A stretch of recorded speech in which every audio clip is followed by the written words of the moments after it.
এই বেয়াদব, এই তুই আমার বাড়িতে কেন? তোর এত বড় সাহস, তুই আমার বাড়িতে আসছিস, আবার আমার মায়ের কি কষ্ট? এই তোর আজকে আমি বেয়াদব ছুড়ে দিচ্ছি। চাচি চাচি চাচি বাঁচান আমাকে, বাঁচান আমাকে, মেরে ফেললো চাচি, মেরে ফেললো।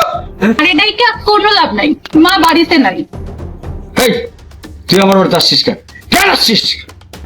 চাচা আমি আপনার মেয়েকে বলতে আসছি যে ও তো একটু লতিফের উপর দুর্বল, তা আমি বললাম যে লতিফ একটা লম্পট, একটা চরিত্রহীন লোক, এই জন্য আমি এটা বুঝাতে এসছি ওকে। এই হারামজাদা, এই লতিফ যে লম্পট লুচ্চা তোরে কেটা কইছে? আপনি জানেন না লতিফ হচ্ছে তো সে যে বিদেশি কসমেটিক সিটিগুলোর গহনা এগুলো অনলাইনে অর্ডার দিয়ে না কাকে জানি দেয়। দেখেন তো একটা অবিবাহিত ছেলে এসব কাকে দিতে পারে? আমি না হয় ব্যবসা করি, গ্রামে গঞ্জে যাই, ভাবিদেরকে দিই, কিন্তু ও কাকে দেয়?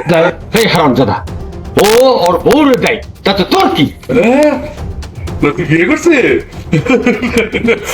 তাহলে খুব ভালোই হলো। এই তুমি আমাকে বলো না কেন জেসমিন লতিফ বিয়ে করেছে?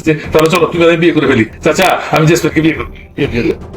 তোর জুতা দিয়ে বাইরামু। যে না মা, ওর গালের মধ্যে জুতার বাড়িতে দেয়। এই হারামজাদা, তোর মাথা ঠিক আছে? হ্যাঁ, তুই কটা বিয়ে করছিস আগে, আবার এখন হচ্ছে আমার মায়ের বিয়ে করতে?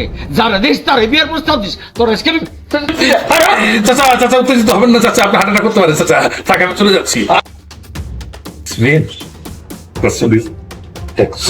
এই বিয়ে করেন।